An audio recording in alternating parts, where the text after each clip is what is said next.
চাঁদপুরের কোচুয়া উপজেলার বিতারা ইউনিয়নের ঘোগরার বিলের গ্রামের নাম জলা বিতারা। অতি দুর্গম এই গ্রামে নেই পাকা রাস্তাঘাট ও কোনো শিক্ষা প্রতিষ্ঠান। যাতায়াতের জন্য হেঁটে চলায় এই গ্রামের মানুষের একমাত্র ভরসা। গোগরা বিলের মাঝখানে অবস্থিত এই গ্রামটিতে শিশু শিক্ষার জন্য নেই কোনো সরকারি প্রাথমিক বিদ্যালয়। ফলে দূরের স্কুলে গিয়ে কেউ কেউ পড়তে গেলেও কদিন বাদে ঝরে পড়েছে তারা।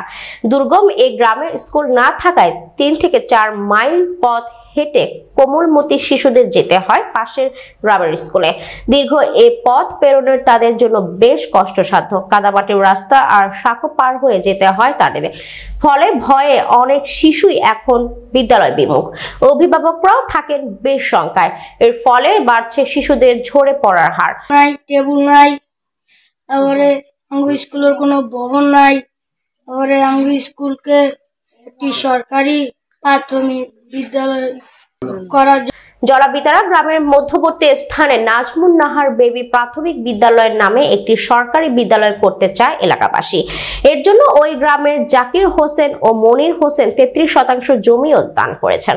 যদিও স্থানীয়রা জানান 2004 সালে তৎকালীন বিএনপি সরকারের সময় এই বিদ্যালয়ের যাত্রা শুরু করলেও পরবর্তী 2008 সালে আওয়ামী সরকারের আমলে বিভিন্ন কারণে বিদ্যালয়টি বন্ধ হয়ে যায়। আমাদের যে এখানে যারা শিক্ষক আছে তাদের জন্য বেশি অনেক শ্রম দিতেছে, অনেক কষ্ট করতেছে।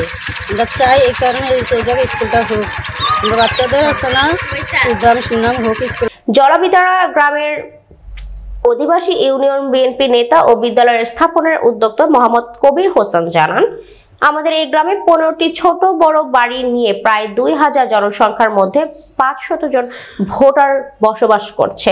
প্রতি ঘরে 2 থেকে 3টি করে শিশু আছে। এই গ্রামের থেকে প্রায় 5 মাইল দূরে সাচার, 3 মাইল পশ্চিমে বিতারা ও 2 কিলোমিটার দক্ষিণে বাইছার প্রাথমিক ও মাধ্যমিক স্কুল রয়েছে।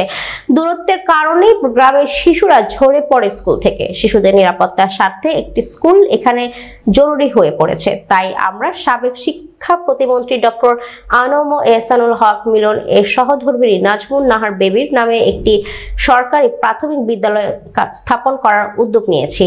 এরই প্রেক্ষিতে চলতি বছরের 1 জানুয়ারি শিক্ষা প্রতিমন্ত্রী ডক্টর আনম এহসানুল হক মিলনের উপস্থিতিতে বিদ্যালয়টির শিক্ষা কার্যক্রম চালু করা হয়েছে। বিদ্যালয়ে বর্তমানে 4 জন শিক্ষক ও 130 জন শিক্ষার্থী বিভিন্ন শ্রেণীতে ভর্তি হয়েছে।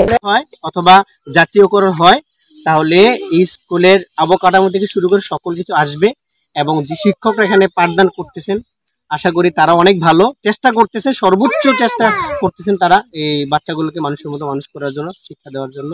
যদি এখানে সরকারি সুযোগ সুবিধা আসে এবং স্কুলে রেজিস্টার হয় তাহলে সবার জন্য, শিক্ষক থেকে শুরু করে ছাত্রছাত্রী এবং এলাকাবাসী সবার জন্য উপকার হবে, সবাই উপকৃত হবে। বিদ্যালয়ের সভাপতি বিশিষ্ট ব্যাংকার মোহাম্মদ মামুনুর রশিদ মোল্লা জানান, আমাদের 33% নিজস্ব জায়গা হয়েছে। এখন একটি স্কুল হলে শিশুদের লেখাপড়া নিয়ে আমরা নিশ্চিত হতে পারি। গ্রামটিতে শিক্ষার আলো ছড়িয়ে দিতে একটি সরকারি প্রাথমিক বিদ্যালয় স্থাপন জরুরি বলে তিনি মনে করেন। এজন্য তিনি নতুন ভবন, প্রয়োজনীয় আসবাবপত্র সহ বিদ্যালয়টির স্বীকৃতি দেওয়ার দাবি জানান। বিদ্যালয়ের প্রধান শিক্ষক মোহাম্মদ আবু ইউসুফ জানান, স্বাধীনতা পরবর্তী সময় থেকে ঘোগরার বিল মধ্যবর্তী অবহেলিত এ গ্রামে প্রাথমিক বিদ্যালয় স্থাপন এখন সময়ের দাবিতে পরিণত হয়েছে। বিদ্যালয়টি জানুয়ারি থেকে শিক্ষা কার্যক্রম চালু হয়েছে, তাই দ্রুত অনুমোদন দেওয়ার জন্য সংশ্লিষ্ট দপ্তরের জন্য জোর দাবি জানায়। এই ব্যাপারে উপজেলা শিক্ষা অফিসার পারভিন সুলতানা বক্তব্য দিতে রাজি না হলেও বিতারা ইউনিয়ন পরিষদের প্রশাসক মোহাম্মদ রাকিবুল ইসলাম জানান, এলাকাবাসীর দাবির প্রেক্ষিতে ইতিমধ্যে জলা বিতারা গ্রামে জনস্বার্থে সরকারি প্রাথমিক বিদ্যালয় স্থাপনের লক্ষ্যে প্রয়োজনীয় সুপারিশ সহ প্রস্তাবনা ঊর্ধ্বতন কর্তৃপক্ষকে পাঠানো হয়েছে। ক্লাসগুলা চালিয়ে নিতেছি।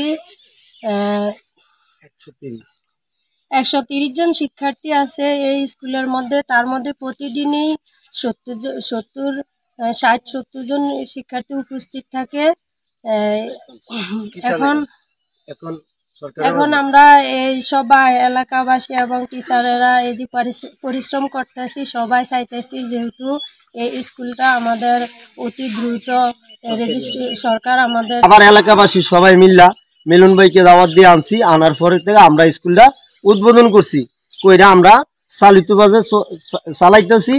এখন আমাদের 60 জন শিক্ষক, এখন আমাদের এই দেশবাসীর পক্ষ থেকে আমরা সরকারের কাছে আবেদন করতেছি, আমাদের স্কুলটা রাস্তাঘাট যেমন এই সরকারি বাজে আকুল আবেদন আছে না হয়, আমাদের এই এই প্রতিষ্ঠানটা যেমন অতি দ্রুত বাজে, হ্যাঁ, সরকার এই গ্যারেজ করে দেয়, যে রেজিস্ট্রেট বানিয়ে দেয়।